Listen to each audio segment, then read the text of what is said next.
एक असम्मान, बेइज्जती और उस महिला की जिसको आपने पार्टी प्रेसिडेंट बना रखा है, महिला कांग्रेस का प्रेसिडेंट बना रखा है, उसका असम्मान जब वही घुटन महसूस कर रही है तो दूसरे को क्या न्याय दिलाएगी। ये बात शुरू हुई थी एमसीडी बाय इलेक्शन में। पार्टी प्रेसिडेंट जो है हमारे प्रदेश के, उन्होंने मुझे बुला के बेइज्जत किया, बदज़बानी करी, गलत बातें बोली।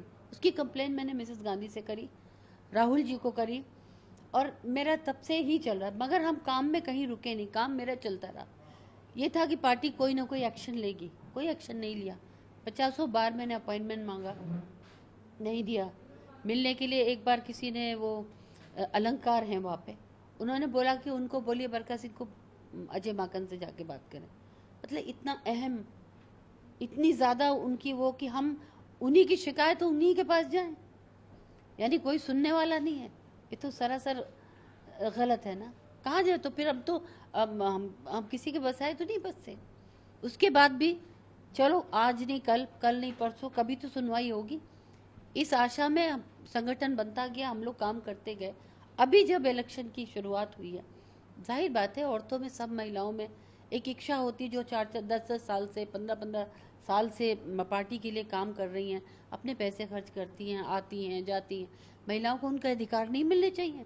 आप महिला सम्मान का, महिला अधिकार का, महिला सुरक्षा का दावा करते हैं तो उनको देना, सम्मान नहीं देना चाहिए। उनको लेके उन्होंने हमसे कहा, हम उनको लेके राहुल जी के यहाँ चले गए कि चलो हम चलते हैं।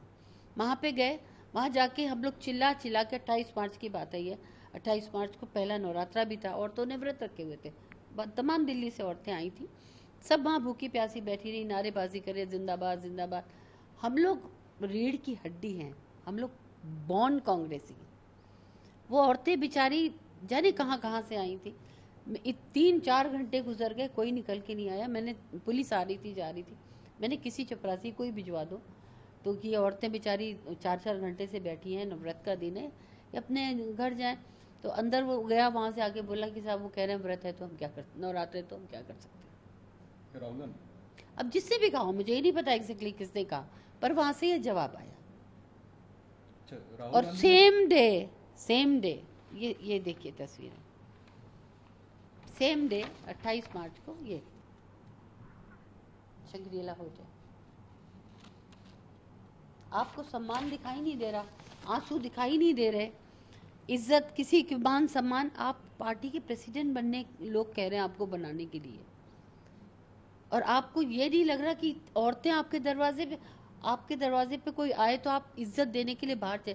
आपके अपने कार्यकर्ता हैं, औरतें, वो भी औरतें बैठी हुई रो रही हैं, नारेबाजी कर रही हैं, आप निकल के मिलने को तैयार नहीं है। डिजास्टर, अनटॉलरेबल। मैंने इसलिए इस्तीफा दे दिया। मैम, सोनिया गांधी ने इस पे कोई कदम नहीं उठाया? नहीं, मुझे कुछ बात हुई सोनिया गांधी? नहीं, वो तो बीमार हो गई ना, उसके बाद वो मिली ही नहीं किसी से। और राहुल गांधी से कुछ इस पे टिप्पणी? कोई नहीं, उन्होंने अपॉइंटमेंट ही नहीं दिया, 1 साल हो गया। इतना, मतलब ये बहुत ही अफसोस की बात है कि अपॉइंटमेंट मांगते मांगते इतने दिन हो गए। चलो पहले यूपी में बिजी थे, पहले वहाँ बिजी थे, पहले वहाँ बिजी थे, सबसे मिल रहे हैं, मगर उस शिकायत पे कोई कार्रवाई नहीं हुई और खुले हाथ दे दिए गए। जो एक हमारी पार्टी, हमारी जो डिस्ट्रिक्ट प्रेसिडेंट थी, वो उसने हिम्मत करके वो राहुल जी से मिल ली थी, रचना सचदेवा, उसके ऊपर उसको टॉर्चर किया गया कि तुम्हारी हिम्मत कैसे हुई। उसको धमकियां दी गई, उसने पुलिस पे कंप्लेन कराई है। ऐसे तो दादागिरी नहीं चलती है ना। आदमी से काम आप प्यार से ले सकते हैं, हंटर मार के काम नहीं लिया जा सकता। अजय माकन से कुछ बात हुई? नहीं, मेरी कोई बात नहीं, बात करने का मतलब ही नहीं उठता। क्या मैम कांग्रेस पार्टी छोड़ने का विचार है? बिल्कुल नहीं, पार्टी किस, उनकी पार्टी थोड़ी है, ये तो सब अलग विचारों की पार्टी है। जब कांग्रेस पार्टी बनी थी तो ये उसमें था कि हर एक पार्टी है जहाँ पे हर आदमी आके अपने अपने विचार रख सकता है, स्वतंत्र विचारों की पार्टी है। तो ये किसी की नाम रजिस्टर्ड नहीं है, इसका रजिस्ट्रेशन नहीं है किसी के भी नाम पे। यहाँ पार्टी में रहेंगे, काम करेंगे। औरतों के अधिकारों के लिए मैंने काम किया है, 2.5 साल में केजरीवाल की सरकार में रह के उनसे लड़ाई लड़ी है। अब भी मैं औरतों के लिए काम करूंगी, औरतों के अधिकार के लिए, उनके मान सम्मान के लिए लड़ूंगी। लेकिन चूंकि मुझे यहाँ बहुत घुटन हो रही थी और बहुत दिनों से हो रही थी, हम हंसते थे ऑफिस में, बातें करते थे, पर मेरा दिल रोता था। आज हमें वो चीज मेरे निकल गई। ये है एबीपी न्यूज, आपको रखे आगे।